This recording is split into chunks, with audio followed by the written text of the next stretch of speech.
Very good. So we'll start the meeting with our karakia. Whakataka taho ki te uru, whakataka taho ki te tonga, kia mā kina ki uta, kia mā taratara ki tai. E hiki ana, e te kura, e tio, e huka, e heihu, ti hei morio. So, welcome to our meeting. Apologies. So, Phil is I suppose he's say he's apology anymore. No. Apparently he has. The councillor's resigned, so he's no longer an apology. But I think yes, but he's resigned now, so he didn't want to come to this meeting. Clearly. Anyway, that's everyone. Oh, Sam's apology as well. Looks kind of weird when we've only got using one side of the room, really. Anyway, so I will move those. Can I have a seconder, please? Thank you, Lydia. All those in favour, say aye. Against? Carried. Identification of extraordinary business. Has anyone got anything extraordinary that they want to bring up? No.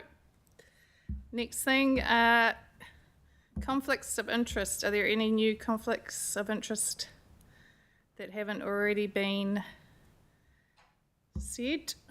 No. First item is our terms of reference. It's for information only. Did anyone want to discuss anything with regards to that? No, thank you. Confirmation of minutes of the last meeting. Any changes or amendments that people want to make? Lydia. I don't have changes or amendments, but I just questioned in the top part there that staff agree to bring a report on waste management to the next meeting. Very good, because I had highlighted that as well. And a question mark. So you can see. When might we see that? And I see that the sustainability plan that is here today, we will workshop that. Yep, cool.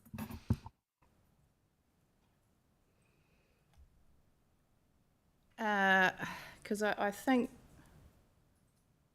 that was a suggestion, and then as what's been the rest of the stuff that we talked about, it's basically I think we just came to the conclusion that it was staff's responsibility to be looking at that, and not have more detail for us. And you weren't there, so. Yeah, we're talking. Yeah. First sentence. look, unfortunately I can't advise as to where the status of that report is, but I'll follow that up with the directors responsible, including Tim Mason, and bring a report back, or aim to advise the committee when that will come back. Apologies for that. No, very good, thank you. Is that all the questions you've got on the minutes, Lydia, or you've got? And has anyone got any queries? Nope. So can I have a mover for that report? Lydia, thanks. A seconder? Thank you, Megan. All those in favour say aye. Aye. Against? Carried. So the next one's my report. I'll take that as read. Has anyone got any questions, comments on it?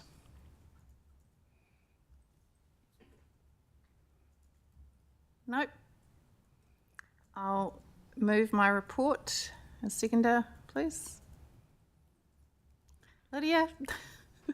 All those in favour say aye. Against? Carried. Joe? Your turn. Climate change policy. Hello. Cool. Kia ora.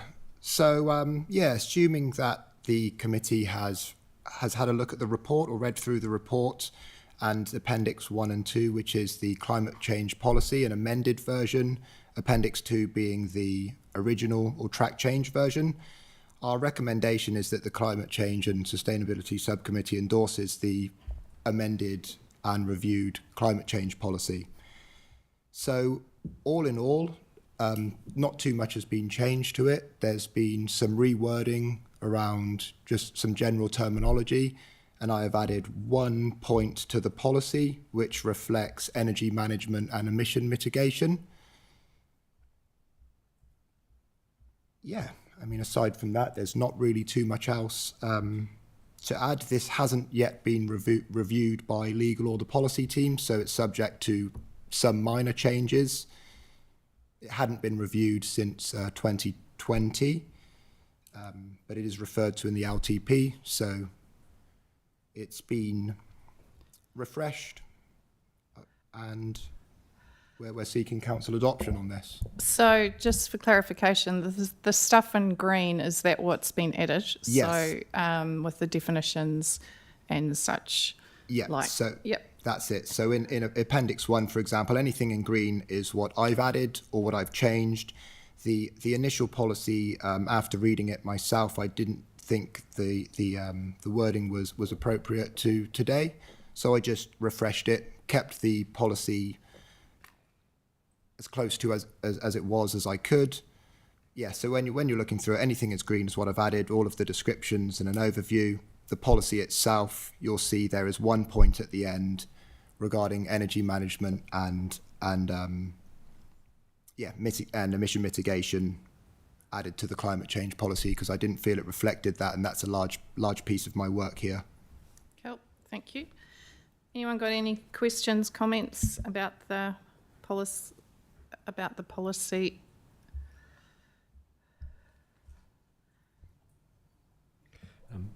If I may, Madam Chair, like just in terms of the process too, from this subcommittee, we're seeking your endorsement. This policy will go to the full council for adoption following your endorsement today.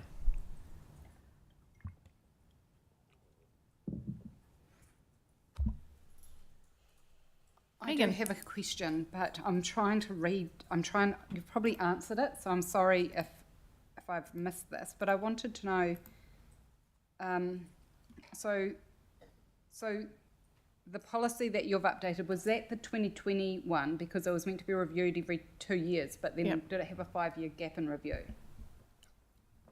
Yes, to my understanding. So I joined earlier this year, but I saw the policy. It may have been reviewed in 2022, but to my understanding, It wasn't taken, sorry to interrupt you, Joe, it wasn't taken further as my understanding. I have been asking for some time for this to be reviewed because it was, it had expired by the time then we had a planning and climate change committee, and then didn't appear that any action until now. So it's good to see this, and thanks for doing this work, Joe. Right, but it's also relatively comforting that the amendments that have been made, what you've said, they kind of spruce up or It does. update, but they're not substantial. So it means that we got the content right the first time round, is what it's saying to me. Is that right? yeah, I would agree, especially in the policy section. I think all of that's still relevant. Yeah.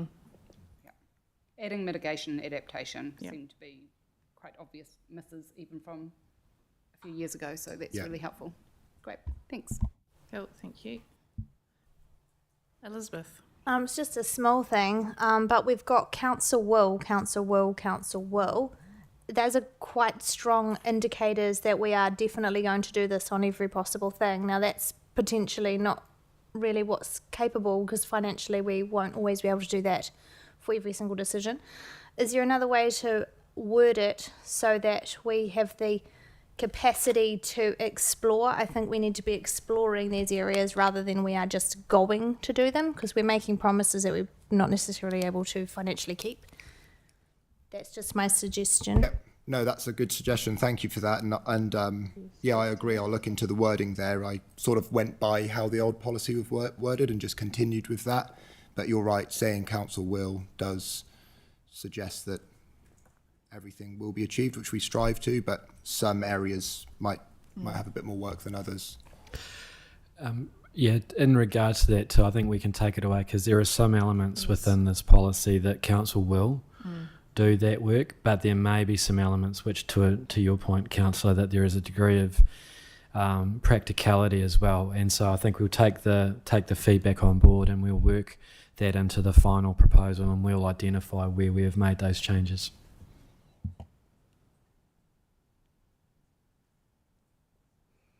Cool. So,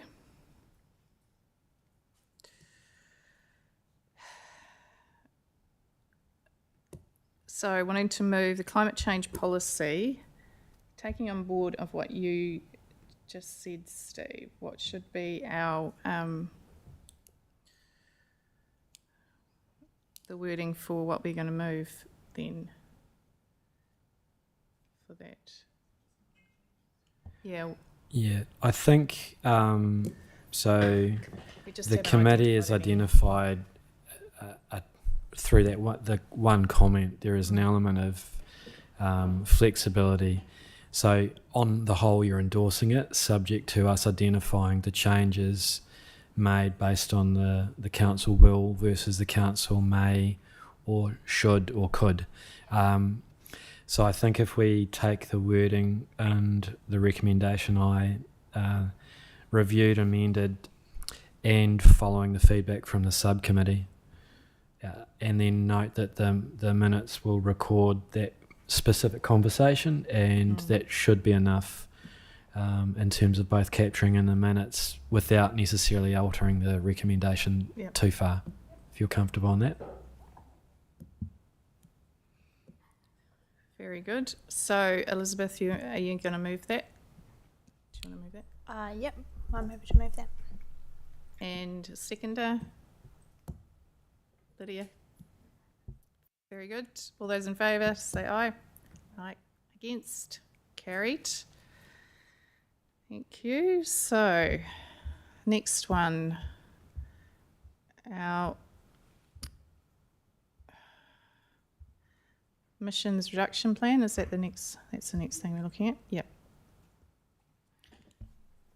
Cool. Cool. So this memo is more of an update, I guess, on the status of the council emissions reduction plan. A bit of background, as you may remember, we reported on this in our initial committee meeting back in February. So after going through the emissions reduction plan, which is a final version, was endorsed by ELT in April 2024. There are a few minor amendments that I've had to make, but that's around, for example, the figures, charts, graphs being somewhat pixelated, a few minor typos. I've decided not to change the content of the emissions reduction plan as it was a complete report and it seemed just like it would have been going backwards. I'm happy with all of the information in the report, and I'm happy with the goals noted, which are listed in this memo here. For Scope 1 and 2, emissions reduced by 30% by 2030, and Scope 3, which is a bit more challenging, 15% reduction, but by a later date, 2033. So quite ambitious goals, but in my opinion, achievable. And in terms of reporting on these emissions, it's been quite a challenge to ensure that Carbon ESS, which is our energy management platform that we use, have all of the relevant data to accurately monitor and report on all of our emissions. So it's been quite a big project that we've undergone to ensure that they've got everything to provide us with our financial year 24-25 emissions and then to limit any hindrances moving forwards from there. Scope 3 emissions are a lot higher than Scope 1 and 2. So Scope 3 basically being capital works projects, capital goods, purchased goods and services. That's about 85% of our emissions. So we'll be breaking that down into reporting on Scope 1 and 2 emissions, where we can really make some significant changes around energy efficient practices and other things there. And that's where we're really going to be focusing in the near term, is the scope 1 and 2. We also consider the challenges of emission reduction and energy management being in such a growth district. We'll be reporting on our absolute emissions, our gross emissions, but also I'll be implementing some intensity-based metrics such as emissions per capita, energy per capita, to show how we're performing as we're growing at a rate of about 5% per year in the district, how we're performing in terms of our energy, which can be improved with some changes to our practices, which I'm happy to go into more. So following on from the emissions reduction plan, there'll be a sort of an energy management action plan, or more of an energy management live reporting, where I'll be able to show council and the subcommittee all of the changes that we've made, where we're trending in terms of energy, cost and emissions in the future. And there's a few projects underway. I guess I'll pause now for a few questions and I can jump back into any of this in more detail. So just with the energy management action plan, so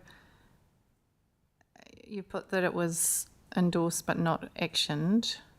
So this energy plan, is it just an update to it, or is it a new plan? It's not, when I'm calling it a plan, which might be the wrong term. Okay. It's not going to be a council plan like an emissions plan. It's more of a internal plan or live reporting document where I'll be updating all of the relevant assets or buildings or sites that we're improving and what reductions have been made along the way. For example, if we're looking at HQ, we might make some improvements to the BMS, linking up all of the AC units to there to control it so they're not operating when they shouldn't be. And there'll be a reduction in energy and cost from there, and I'll be reporting on that to make it transparent and clear to everybody. So BMS stands for what? Building management system. Yeah. Yeah. Cool. Thank you. Elizabeth. I'm not against, so the last suggestion you made, fantastic. I'm not against reducing energy, but I thought we were going to electrify the way that we live because it is reducing carbon use. So I'm a little bit confused then why that's a purchased electricity as a part of the graph here for registering on our emissions use. I wanted to talk to that one first. The second one, I also wanted to say it does seem unusual to me as a business concept that we're including the staff driving to work as part of council's emissions. To me, that's on staff, how they get to work, and it's on them to their personal choice as how whether they want to reduce emissions or not. It doesn't seem to me that it should be fitting into our criteria. So just wondering if you could explain why that's been included here. Sure. Yeah, because I think, I'd just like to know whether we are able to reevaluate on that. And if there's any other topics that you have got in the pipeline that are going to address some of these reductions in here for us going forward. Sure. So your first question was around the emissions profile and why purchase electricity is classed or is a part of our emissions profile. So that's under our scope 2 emissions, and we don't create our own emissions profile. So Ministry for Environment, they look at our energy consumption. It's done on a national basis. So even though the South Island has a lot of renewables, as does the North, it's seen as a national average, and then based on how much electricity we consume, they will provide us with data as how much equivalent emissions we've used based on our usage. But how's it creating emissions if it's a renewable source of energy? Well, not all of it's from renewable sources. So about 80% is renewable, and we can't verify exactly what. So this is electrons based on that 20% model. I'll have to look into a little bit further, but it's based off of what the Ministry for Environment provide off of from electricity usage. So you're saying that's a standard that is used by businesses for that very purpose on when they're trying to calculate it? Yeah. Yep. And we don't we don't, here at council, I don't do those emissions calculations, just get the data and go from there. And I'd say one thing I would say, based on our electricity usage, initially I'm not really looking at that directly as emissions, but how much energy we're using, how we can reduce grid reliance, if we can make any savings there, which would also cut council costs. That's the main focus when we're looking at energy efficiency for our assets. My other question was about staff driving to work. Why is that counted in here? So because that's outside of council time. Agreed, and no staff are going to be told they can't drive to work, or you should or shouldn't do something. That's everyone's choice, and we understand that. It's just part of the wider emissions profile. There's certain areas that are in each one of these scopes that are sort of somewhat outside of our control, so we've got to add it in. Whether it becomes a key focus of ours or not is something to discuss further. But Joe, can you explain what the difference is with your Scope 1, Scope 2 and Scope 3 emissions? That might give highlight more about why it's looked at. Sure. So Scope 1 emissions are our direct emissions, which are from sources owned or controlled by council, such as our wastewater treatment plants. Scope 2 is purely electricity usage, so that's also seen as indirect emissions. That's all electricity. So again, Scope 1 is everything from sources that are owned by council, such as our wastewater treatment plant. Scope 2 emissions is all electricity, and Scope 3 is everything else. And the reason why Scope 3 can be so huge is because it can include all of our purchased goods, air travel, staff travel, and construction projects, roading, and everything else. So they're big capital works projects that are somewhat out of our direct control, even though we're commissioning them. It's a bit more challenging there. I should have left my thing on. I'll just, if this is the right or the wrong time, I think one of the concerns is obviously within the whole of what we've got today in the agenda is the targeting of asking Cord, for example, because they're 100% council owned, to really focus on their emissions reduction. But we're also hearing from council we're not even accepting their tenders because it's so expensive at the moment compared to the rest of the market. And the reason is, how can they possibly be competitive in the market when we're putting this on them? There's a huge cost to electrify your fleet. There's a huge cost for what they've done and what they've invested in. But if we're not rewarding that with the contracts and others outside of us, because we can't they can't simply survive just on us, are not rewarding them for that, then we're actually creating a rod for our own back. So I just wanted to factor that in because it's in the agenda as part of the policy. So. Elizabeth, I think this is outside of what. This is a different conversation, I think, outside of what we're doing here. So you so you're finished with your. Thank you, Lydia. I have just skipped straight to the emission reduction plan that you've got there in the appendix. Yep.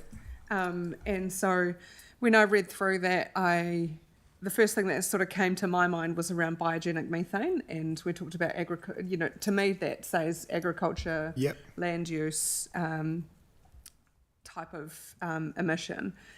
And I thought, well, hang on a minute, what is our role in that as a council? And then I get further through the report and we talk about the wastewater treatment plant. And so I just wonder if we should make that a little bit clearer, that actually our scope in talking about biogenic methane is the wastewater plant, yeah, and not agriculture and farm use, because I just don't think that's sort of our scope as council to lean into that agriculture space. And yeah, so it was quite a way through the report before I clicked and I was like, oh yes, that's right, it's the wastewater plant. I think that also potentially I see a few challenges, and I guess there is always challenges with things that are different, but and I guess a bit of that is around Cord talking about electric heavy vehicle fleets, the investment needed in that, and actually what is sustainable business. And so there's some real tension I see in that, and us saying to Cord, adopt our emission reduction plan. Actually, there's going to be quite a big cost associated back with reviewing capital expenditure, because there'll be more cost associated with Cord because they're going to have to invest in a new fleet. So I'm not entirely sure on that. Yeah. I have some big concerns around sort of our contracted services and how we, I guess, get the value out of that for people, because at the end of the day, someone has to pay for this. It's all well and good to put these actions here, but they've also got to be achievable. Do you want to speak to that? Steve's going to speak to that. Oh, yeah, cool. Yeah, before I pass on to Giles, look, I think to your first point, Lydia, I think that the key of this is council's focus and it's council's plan, and we'll be bringing back our performance back to this subcommittee. So where we can influence and where we can direct, then we certainly will be, and we'll be reporting on that. And I think the work that Joe has started is really positive, and we're going to get some greater confidence in our performance. We have a number of partners that we will also work with around the district that have various degrees of relationship with our council, and we know that we can't compel everyone to do the same things we do, and also note that it's taking us a bit of time to also shift towards this approach as well. So I think with all of that context in mind, I think we are sympathetic to our partners and to our CCOs, and we understand that, but certainly I think you've noted your points. I think that's just in terms of how we then engage with our partners. Joe, do you want to add anything else to that? No. Thanks, Steve. Yep. So I guess I just think about some small changes in here just around the narrative of, like under 4.1, it's got our category 1 and it's got land use and the wheat symbols. And to me, that is agriculture. But, if it's leaning into biogenic methane, should that be our wastewater plant? So I guess it's making it clear from someone from the outside looking at this, is sort of the view that I've taken to this, just to make it clear so everybody can understand. Is this just a standard figure that you've got from somewhere? The one that, so this is page 44 that you're referring to? Yep. Lydia? Yep. Let me just quickly scroll there. Yes, all of the... Oh, sorry, that's page 44 of the... Oh, sorry, it's of the report. Page 8 or 9, is it? 8. Yeah, sorry, I was looking at my diligent one, so yeah, 8. Yep. So those figures were worked in by my predecessor who wrote this report. I have sort of referenced back to Carbon ESS, who have provided all of the emissions data, but I guess that's all I can comment on at this stage. But I do agree with your points around biogenic methane should be wastewater treatment plants, and if we want to achieve net zero by 2040, we've got to look at some reuse of that methane that's being emitted at this stage, or flared, or what's ever happening there. Thank you.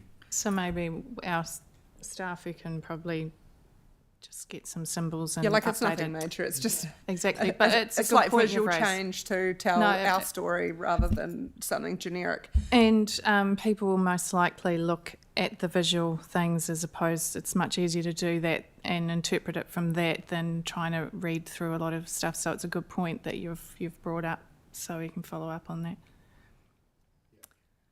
You've got more? Yeah, I do. Yes. No, go for it. And this is just a small typo that I see in this, but just above point 6, it says that will be presented to council for ratification and formal adoption in 2024. So might just need to change that a little bit because we're well past 2024 now. No, I picked up that as well. That's good. Yeah. And I just wanted to know, in the very back of the report, and I guess it's around some of the actions and the budgets that are associated to those. So if we're talking about scoping and project planning, we have, you know, $48,000 for community facilities and $40,000 for reserves. I just wanted to know what is included in that.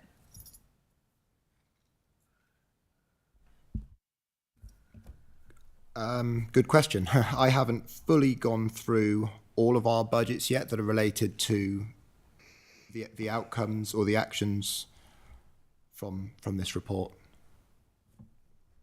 Okay.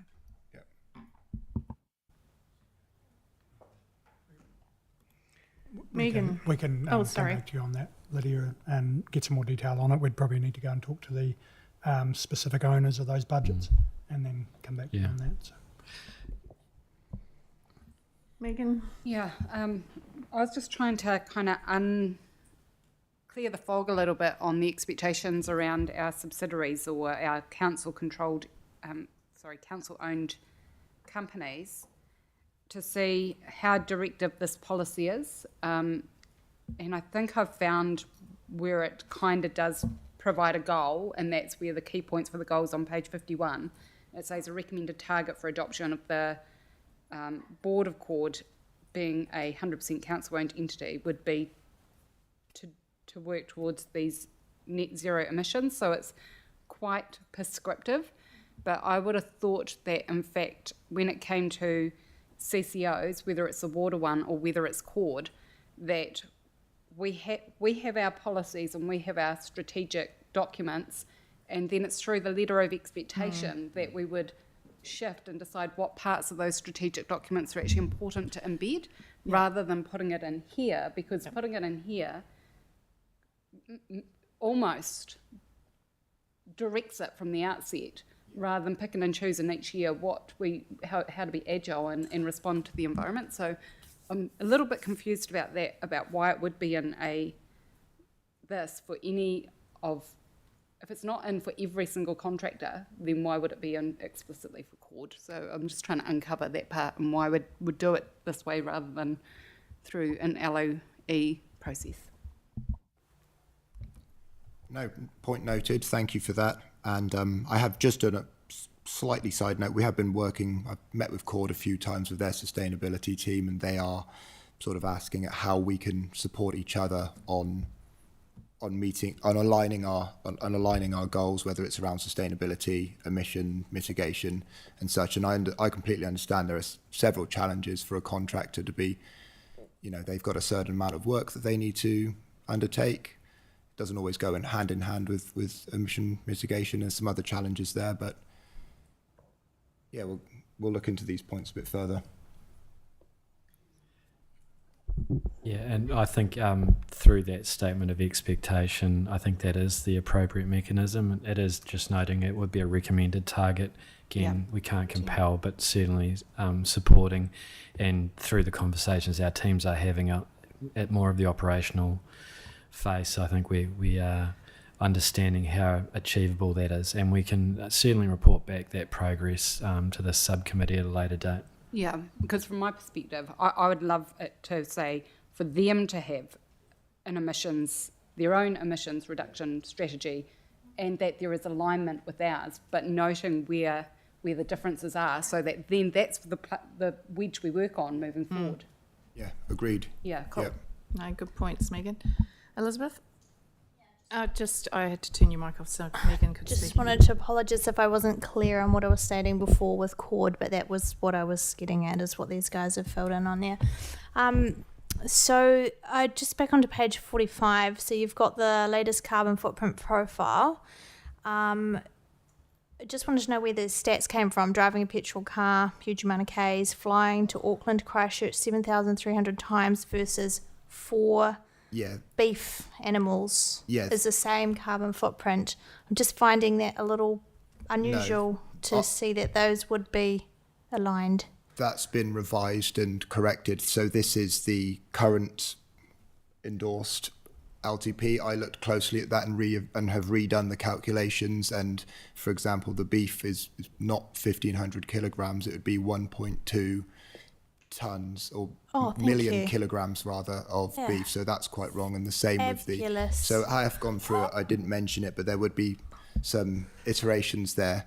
So they've been revised and Right. rechecked. I was going to say our farmers would be having a heart attack over there, wouldn't they? They'd start flying to Christchurch and Yeah. from Auckland to Christchurch every week. Yeah. Okay, thank you. So they will be, or they have been amended, but they're in the Word document that have been provided to comms for our sort of final checkovers before we have a final document. Yeah. Just a couple of questions from me. So we've got, just trying to see, so page 13 of the emissions reduction plan. So we're talking about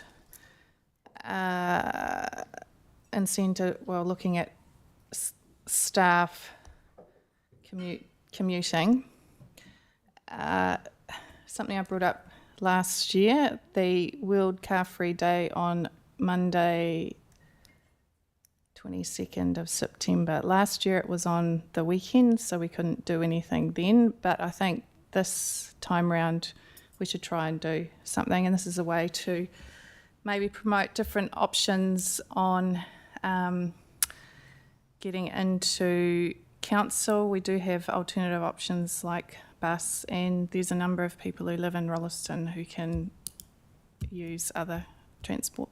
Myself does as well. So just highlighting different ways of getting it about. On page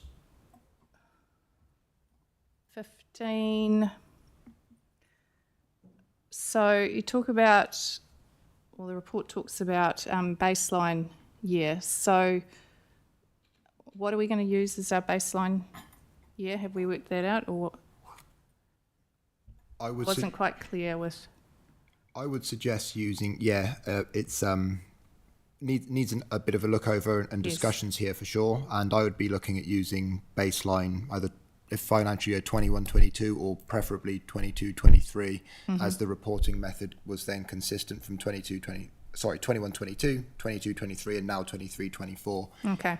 which should embody all of our emissions profile. Okay. So I would look at 21-22.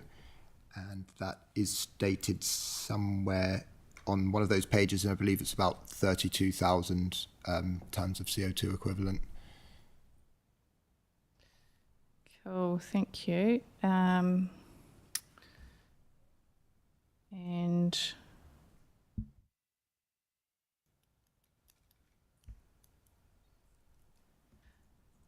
so our emission reduction action plan 2024-2027, so that's page 17, and you've got previous examples of council's previous initiatives include those things, and there's also, which could be added, is solar panels at the sports centre to that list. And is that something we've looked at or looking at for other things, having solar panels? Yep, absolutely looking at it for where feasible. Yep. At HQ, for example, to support with our heating and cooling, our heat pumps, or even solar evacuated tubes for solar water heating to support the large heat load at the pool. So yeah, there's options here, whether there would be an option to purchase panels or to go into a payment purchase agreement where someone like Meridian, for example, would supply all of our panels, and we then lock into a energy contract with them. So we have zero upfront cost, but it supports us in other ways versus buying our panels. Everything's being looked at, and yeah, I hope to get some of these solar projects underway in the near future. Cool, thank you. This is my last question. So I'll move. Oh, have you got a question? Oh, sorry. Okay, Lydia. I just had a couple more questions just around the action plan, and I'm okay if you want to come back to me on those, but it was around the decarbonisation fund that is for next financial year, which is budgeted at $200,000 annually. And so I just wanted an idea of what is included in that. And just with the organic waste, we still have in there that it's to have a compulsory organic waste collection, and it's my understanding that potentially that is not necessarily going to happen because there was a change from central government mandating. I would think it's not going to happen. With that being mandated to us, the assumption was I would have thought that we weren't doing it, but that is something that can be followed up with. It's obviously not with these guys, but the solid waste guys. Yeah, and that might come back into that waste report. Yeah, if we can have just for our next meeting that answer to the question, it's... Yeah, thank you.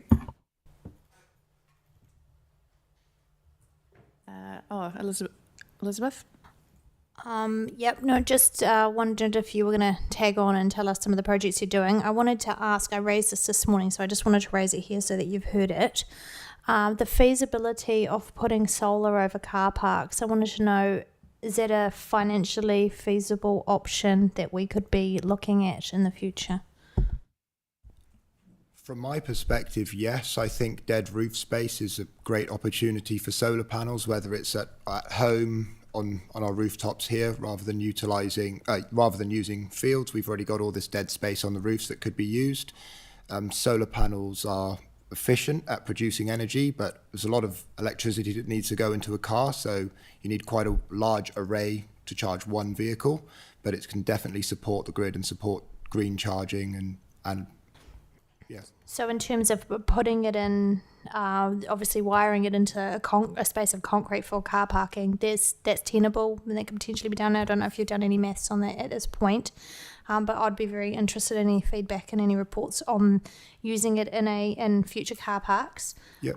But also for the second reason is that then it's a light reflector, so that we're helping to emit the heat absorption of concrete. So I just see that as a double whammy, as well as dead space and roofs.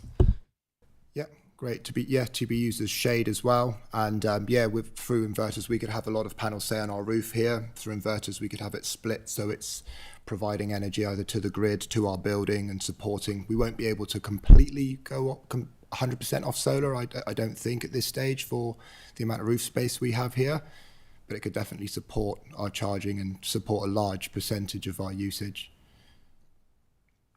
Payback period's roughly 8 years on solar panels at the moment if we were to purchase them. Cool. Thank you. No more questions. Then someone want to move that report? This is just a memo, so there's no recommendations to this. Oh, excellent. Thank you. So on to the next one. Joe, your work program.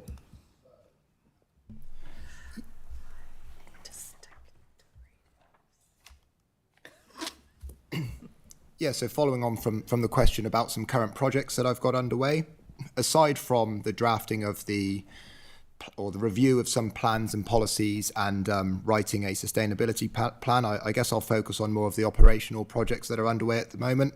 I've been focusing my efforts on energy management at this stage, and so some projects that we have underway at the moment have been energy audits for several sites. So the HQ, Tiara Atia, Lincoln Event Centre, Foster Park, Selwyn Aquatic Centre. Tomorrow we've got the wastewater treatment plant, and I have spoke with the new CCO there about their plan of action once we provide them with this energy audit, and they're well on board, which is great to hear. Pumping stations. So these energy audits are basically a building assessment to check the sort of indoor health and mostly the energy usage, and some recommendations from that will be how we can optimize the systems. So essentially, I mentioned about the building management systems here. We'll be looking into that. We'll be seeing how everything's linked together, what time the heating and cooling load is on, down to things like, do we have LED lights everywhere, which I know we do. That was some of the upgrades that have been done. It's not the case in all of our sites.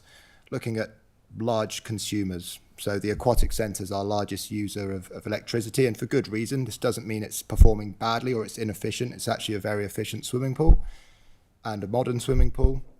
But there are some changes in heat recovery that we can make, that we can optimise. We've recently gone ahead and we'll be installing a power factor corrector, which essentially, in short, it kind of cleans up the incoming energy. So when we've got a lot of variable loads, like we've got a lot of pumps, filters, heating and cooling going on all of the time, the power isn't like the efficiency of a car. We're not using all of that energy in the fuel. We're not always using all of the incoming power. So this upgrade will help clean that up. And yeah, there's a lot of other things going on at the aquatic centre and all of the energy audits. So before I kind of ramble on anymore, I wanted to also note that ECA, which are the Energy Efficiency and Conservation Authority, they provide funding and support towards energy projects, and they've agreed to fund 75% of these energy audit projects which are underway, which is why we're getting so much done. So that funding's been a good help there. And I'm hoping with the funds that have been returned from that, we'll be able to be put back into efficiency projects with the aim of lowering our energy usage and improving our efficiency, lowering costs, and then in turn also lowering our emissions. That's the sort of big projects that we've had underway at the moment. What else have we got going? Of course, I have on solar as well. I know we mentioned that I have done a feasibility case study for HQ, which could be applied to any building, and a bit of a payback period. It hasn't got costing factored in because I haven't spoken to any local solar providers at this stage, aside from Meridian. Talking of Meridian, spoke in talks with them at the moment about the new car park that's planned and the extension of our fleet park. But from my end, to get EV charging in there for public and for staff, that should be funded by Meridian, but it won't be free charging as no charges are. Probably. Fast or slow charging? Yet to get to that stages, but I wouldn't imagine fast charging here based on the network. Oh, okay. This is still to be done. Yeah. It's always worth having one fast charger so people can come in, charge and leave to another job. Yeah, for sure. Also looking at the fleet assessment, not just replacing vehicles with EVs if it's not feasible, if we don't need to. And that would be going by the vehicle replacement policy that we have. Yeah, completing policies, making sure I'm updating everything. There's some external work as well with ECAN around a Canterbury Climate Partnership Plan. One of those actions I'm leading is around emissions reduction, but my time, just to let everyone know, my time and my focus is here at Council. There is the adaptation side of things that will be underway soon.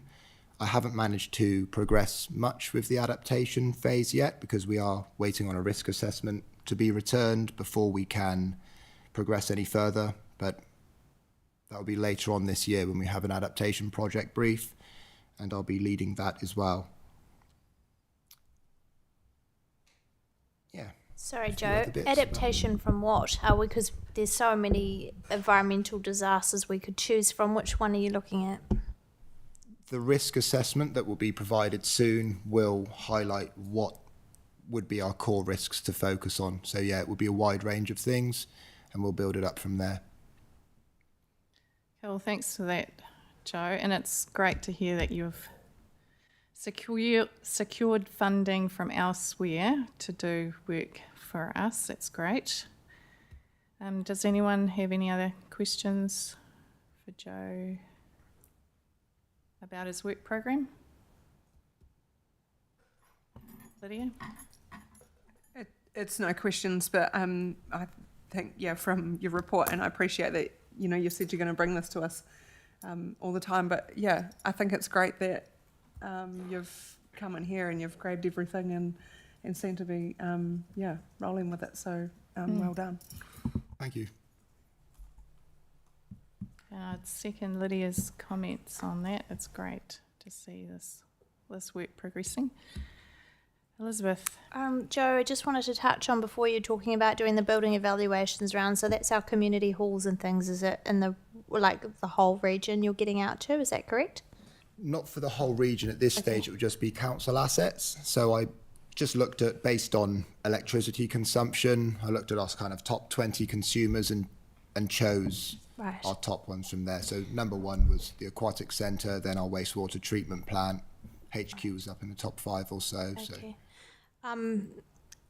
So in terms of some of the buildings, obviously, you're obviously looking at the big ones first, but if we get down to the smaller ones, are we going to have to then look at whether we bring them up to spec in terms of potentially funding available, up to spec with insulation and things like that as part of the energy efficiency? Is that something that's on the scope of the horizon? From my perspective, yeah, absolutely. I'd like all of our buildings to be performing as best as they can.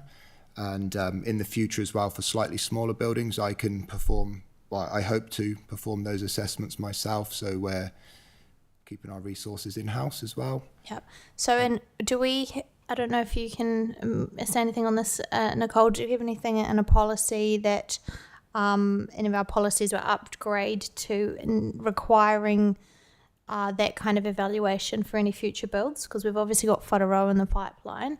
It would be crazy to retrofit that later when we can make sure that we've got that in the scope for the planning team right now.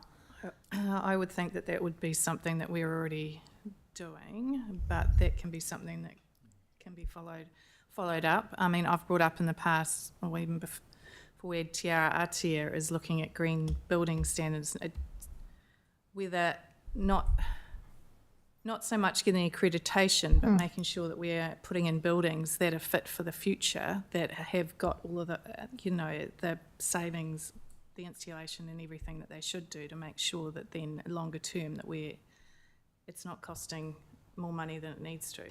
Yeah. Okay, cool. Yeah, I'd just say that I think in most design cases for all of our key projects, council policies will inform the initial design brief that will be given to the design team to consider, and that will include things like our policies here. I guess my question was, do we have a policy that requires us to bring anything that's going to be built by us up to that level of the highest level of insulation as one example? And this is where we need to go back to what the policy is now. It has been something, as I've said, something that has been discussed before and such like. So, and this is where Steve said he'd come back with the policy of what we are actually at the moment. But thanks for the question, Elizabeth. Yeah. Yeah, we'll check on that. And I have been in discussions around some of the plans that we've got going forward. For example, if we need to extend anything here, and working closely in the planning phase to ensure that they're up to spec. But yeah, we'll touch base. Cool. So no other questions. So this one's, we go on to the next one. So the sustainability plan, goals, targets, and actions. Yep. So at our initial meeting in February, there was a draft sustainability plan that I've been working on over the past couple of months. And at the final stages of a first draft, there was quite a bit of work required to get it up to a finish point. It had a lot of the initial information there. So I won't be presenting the sustainability plan at this stage, but as noted from the initial meeting we wanted to see some goals, targets and actions, or some likely goals, targets and actions that could be included or will be included in the sustainability plan. So I'm not bringing the whole draft plan. I'm just wanting to go through some goals, targets and actions that we've created, which could be in the sustainability policy. And I just want to note these are at this stage draft goals, targets and actions, and how I feel some direct goals, targets and actions could be relevant to our sustainability plan, whilst also considering that the sustainability plan will embody everything that we do here in council. It will note that future everything sits under Waikirikiri Katua Future Salwin. Will also include the economic development strategy, One Water, waste, biodiversity, and emissions reduction, and what I've just been mentioning. So if you'll scroll down that document, you can see that I'll just maybe read the goals, just 1 through to 6, and again, please remember that these are draft goals, so that I'm open to any suggestions and thoughts, and we can amend these, and I'll change these as we go. So goal 1's around embedding, monitoring, and actioning sustainability principles. So it's our talks about policies to ensuring that all of council have the onus around sustainable mindsets, and monitoring and reporting on changes. For example, do we monitor on how much water we're using? What's our waste out of HQ?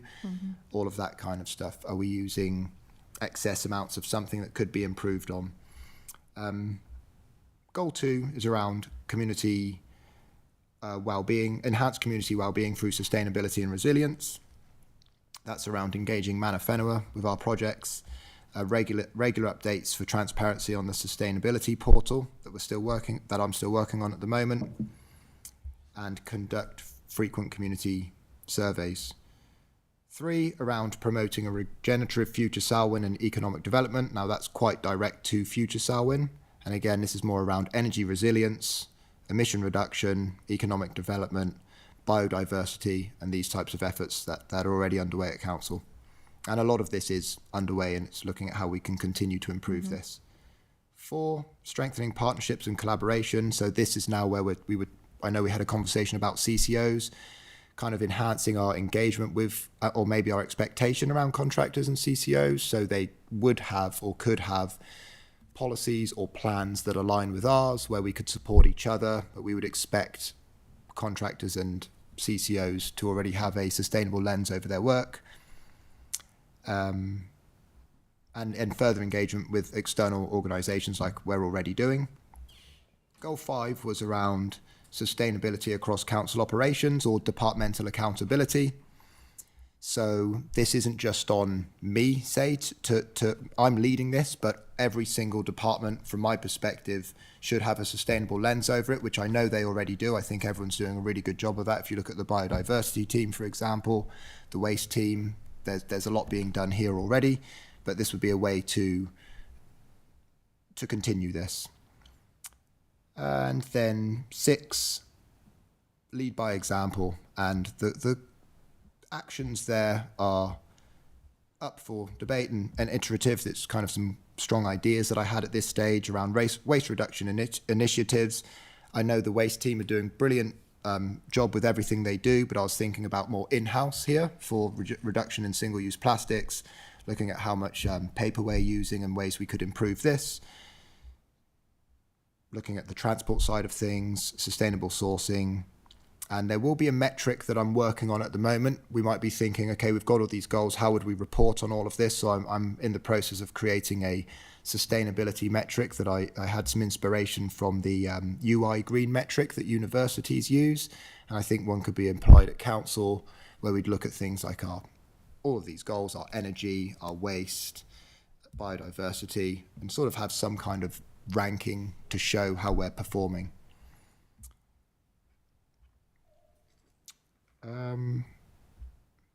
Yeah, I think that's kind of it. Open for any questions, suggestions, or comments. Good, thank you. Anyone got any? Lydia? I'll start at the top. So 1.1 around the embedding of this, and I think we've touched on this previously today around the practicality of that, and I would just wonder if it is give effect to, or might be some better language around it. I have 2.3, so conducting frequent community surveys, just noting that our community is sort of consultation fatigue, and we are surveying people every second week. So I just wonder about how we can, whether that goes into annual plans or something that we can, I guess, capture people's thoughts in a different way, instead of people feeling over us coming out and with surveys, just so that you know we actually have meaningful engagement on that. Okay, yep. 3.2 was just around the economic development and sustainable selling, so just around the attracting sustainable businesses. Do you see that as sustainable businesses would be a priority for us, or is that around location, or what does that mean? Good question. And I guess from my perspective, it was to encourage more sustainable businesses. And from my perspective, just with my background, I always look towards energy in that space. I know I was in talks with some industry leaders in the hydrogen space who are quite interested about a refueling green hydrogen refueling site in Selwyn, and I was going to bring them in. I spoke to the economic development team, and that's kind of how I formed that goal. Yeah. But it would be much broader than just the energy term. So, Because I think we've heard from our community around sustainable Selwyn, but I think that has a couple of different meanings around sustainable Selwyn. And if I was looking at that in a business lens, it was around having everything that we needed in Selwyn for us to access. So, just seeing that from two different avenues. Does Steve talk to that? Yeah, it's a great question. I think the way in which this is framed, and especially noted around the target section, it actually has a stronger link towards the future Selwyn structure and unite the blue-green network. So I think it's a combination. It certainly will also then inform and take some direction from the economic development strategy work as well. So there's a number of strategic documents that will sit across this one.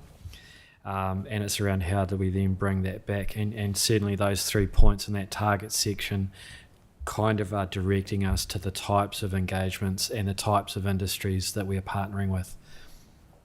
Yep, cool. 3.3 around the biodiversity, I think that's great, and we say continue biodiversity and wetland restoration. I just wonder if there's some narrative around that, if by partnering with people or the use of our SNF fund, which is already our existing avenue through that.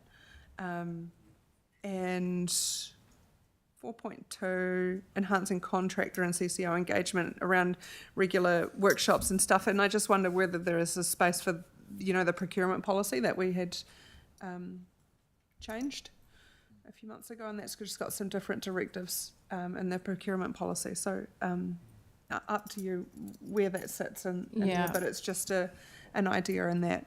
I think that's a good point that you've brought up, because we already have contractor engagement, which would be done by the staff who are dealing with them, and whether it's just a touch point as opposed to being more directive from this policy.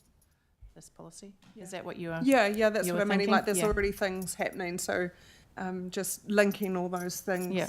No, it's good to all think, these things think together. wider. Yeah, so there's not double ups. Yeah, so it's really clear. Other than that, I think this is really great, and well done. And I'm not sure if we go to the next couple of pages over around the sustainable development goals. I don't even know if we really need that, because you've done a great job. And actually, what is yours and what is ours as council? I agree. I don't think we necessarily.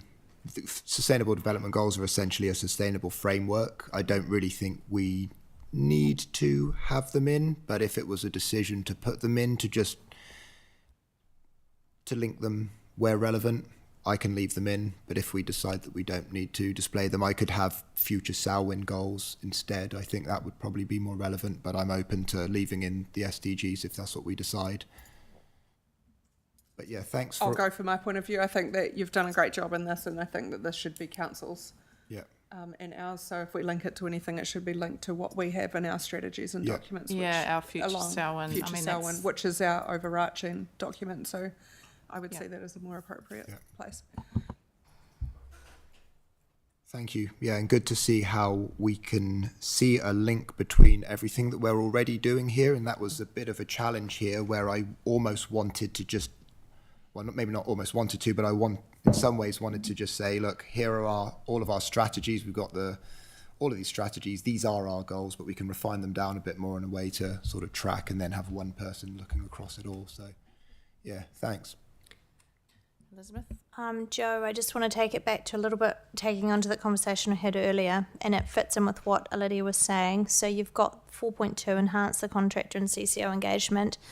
It says to ensure that external contractors and CCOs align with council's sustainability expectations, and it's much like what was raised also by Megan.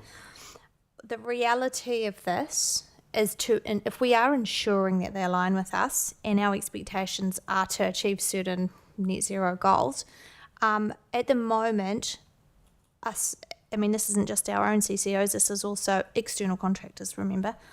Those people are struggling to guarantee work by putting in a tender, and they can't guarantee that they've got work. So if we are requesting that they put in these sustainable systems in play, which are far more expensive for them, like their fleets and all the rest of it, if we're looking at that and then they chuck a bid in and they don't win it, we could actually jeopardise the ongoing. I think this is going a bit. No, it's not. This further is than very what- relative. So I think the wording. Sorry, Elizabeth. Sorry, Nicole. What is your question and how it's related Sorry, to this? I am getting to that. Just give me a chance to speak. So the fact that we've put that we're going to ensure, again, is very directed. And I think we need to roll back at how are we going to put this in where it's not such a hard-paced thing, because So those do you, companies... Just, excuse me, Elizabeth, do you have some wording that you think's more appropriate or something like that? Because it's just a bit general what you're talking about at the moment. Pardon? Why? Could you You explain said- to me why that's general? Well, we've got a thing here, enhanced contractor and CCO engagement. That's what you're talking about. Mm-hmm. So do you have some wording changes that you think would be more appropriate? I'm just trying to narrow down what you're trying to say with regards to this one. Okay, well, whatever decisions we go for, we can have the policy in play, but it needs to be able to be financially feasible for these companies. So whatever wording we have to have something which allows them, I don't know how you're going to word that, but I think this is too prescriptive. So I'll let you go back to the drawing board on that one. But the reality is it's going to be a real issue. I think the theme of the feedback we've had through a number of these reports and discussions today is that we just need to make sure that we have aligned and got some consistent language about the level of engagement that we have within our own business that we control entirely, the level of engagement that we then have with our CCOs, which we're the prime and sole stakeholder and shareholder of, and then with contractors, and recognising that there's probably a difference between those three. And I think we can take that feedback away and just consider that, and that's the purpose of this memo, is to make sure we're getting your guidance, and I think that's been really clear today, so appreciate that. And I think, Tima, you've got that point. I think it's maybe suggestions and recommendations would probably be my point, rather than ensuring, because the difference is it's a hard environment out there. My husband's a builder and I know what it's like for them to contract and try and get tenders, and a lot of those companies are only just hanging in by thread. Thank you, Elizabeth. Yeah, and I think I'm thinking of the word encourage in that instance, Elizabeth, and I think that ties in with, it's not unlike quite a lot of the work we do within our biodiversity space, where we work a lot with our community and we're encouraging them towards biodiversity initiatives. So yeah, and as Steve says, we can control what we do in house, and then a lot of, I can see that there's more work we can do in the future where we are working with our community and businesses and organisations about encouraging them to work in that space. Thanks, Andy. Any other questions? No. So that looks like we are finished for the meeting, unless someone has anything else they want to bring up. No. So have our closing karakia. Una here, tapo, kia wātia, ai, kia wātia.